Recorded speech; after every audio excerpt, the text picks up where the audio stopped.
ಇವತ್ತು ನರೇಂದ್ರ ಮೋದಿ ಸಾಹೇಬ್ರು ವೋಟ್ ಚೋರಿ ಅಷ್ಟೇ ಮಾಡಿಲ್ಲ, ವೋಟ್ ಖರೀದಿ ಕೂಡ ಮಾಡಿದ್ದಾರೆ. 1.5 ಕೋಟಿ ಹೆಣ್ಮಕ್ಕಳಿಗೆ, ಬಿಹಾರ್ನಲ್ಲಿ ಇರ್ತಕ್ಕಂಥ 1.5 ಕೋಟಿ ಹೆಣ್ಮಕ್ಕಳಿಗೆ 10,000 ರೂಪಾಯಿ ಕೊಡೋದ್ರ ಮುಖಾಂತರ 15,000 ಕೋಟಿ ಖರ್ಚು ಮಾಡಿದ್ದಾರೆ. ಇವತ್ತು ನೀವು 15,000 ಕೋಟಿ ಯಾತಕ್ಕಾಗಿ ಕೊಟ್ಟಿದ್ದಾರೆ ಅಂತಕ್ಕಂಥದ್ದು ಬಿಜೆಪಿ ಅವರಿಗೆ ಈ ವೇದಿಕೆ ಮುಖಾಂತರ ಪ್ರಶ್ನೆ ಮಾಡತಕ್ಕಂಥ ಸಮಯ ಬಂದಿದೆ.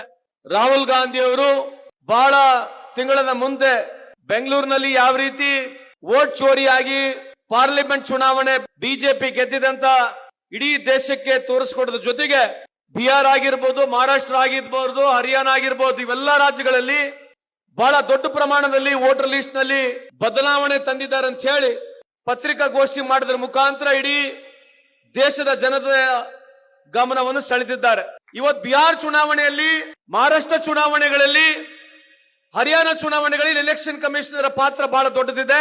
ನಾವು ರಾಹುಲ್ ಗಾಂಧಿ ಅವರು ಎಷ್ಟೇ ದೇಶದ ಜನತೆಗೆ ಮಾಹಿತಿಯನ್ನು ಕೊಡ್ಲಿಕ್ಕೆ ಪ್ರಯತ್ನ ಮಾಡಿದ್ರೆ ಇರತಕ್ಕಂಥ ಎಂಟೈರ್ ಸಿಸ್ಟಮ್ ಏನಿದೆ, ಗೌರ್ಮೆಂಟ್ ಮೆಷಿನರಿ ಸಿಸ್ಟಮ್ ಏನಿದೆ, ಕಾಂಗ್ರೆಸ್ನವ್ರು ಹೇಳ್ತಕ್ಕಂಥದ್ದು ಸುಳ್ಳಿದೆ, ರಾಹುಲ್ ಗಾಂಧಿ ಅವರು ಹೇಳ್ತಕ್ಕಂಥದ್ದು ಸುಳ್ಳಿದೆ ಅಂತ ಹೇಳಿ ಜನರನ್ನ ಮನವರಿಕೆ ಮಾಡಲಿಕ್ಕೆ ಬಿಜೆಪಿ ಸರ್ಕಾರ, ಬಿಜೆಪಿ ಪಕ್ಷ, ಕೇಂದ್ರ ಸರ್ಕಾರ, ಎಲೆಕ್ಷನ್ ಕಮಿಷನ್ ಇವೆಲ್ಲ ರಾಹುಲ್ ಗಾಂಧಿ ಅವರ ವಿರುದ್ಧವಾಗಿದೆ.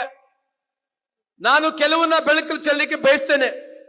ಉದಾಹರಣೆಗೆ ಹರಿಯಾಣ ಚುನಾವಣೆಯಲ್ಲಿ ಸುಮಾರು 25 ಲಕ್ಷ ಓಟು ಜಾಸ್ತಿ ಆಗತ್ತೆ. ಪಾರ್ಲಿಮೆಂಟ್ ಚುನಾವಣೆ ಆಗಿ ಅಸೆಂಬ್ಲಿ ಚುನಾವಣೆಗೆ ಕೇವಲ 5 ತಿಂಗಳ ವ್ಯತ್ಯಾಸ ಇದ್ರೆ ಸುಮಾರು 25 ಲಕ್ಷ ಓಟು ಜಾಸ್ತಿ ಆಗತ್ತೆ. ಸುಮಾರು 12% ಓಟ್ ಶೇರ್ ಜಾಸ್ತಿ ಮಾಡ್ತಾರೆ.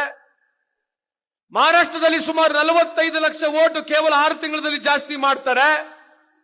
ಆದ್ರೆ ವಿಚಿತ್ರವಾಗಿ ಬಿಹಾರ್ ಚುನಾವಣೆ ಬೇರೆ ರೀತಿಯಾಗಿ ಮಾಡಿದ್ದಾರೆ.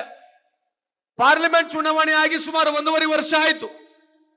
ಬಿಹಾರ್ನಲ್ಲಿ ಸುಮಾರು 65 ಲಕ್ಷ ಓಟನ್ನು ಕಮ್ಮಿ ಮಾಡ್ತಾರೆ, ತಿರ್ಗಾ ಮತ್ತೆ 20 ಲಕ್ಷ ಓಟನ್ನು ಜಾಸ್ತಿ ಮಾಡ್ತಾರೆ.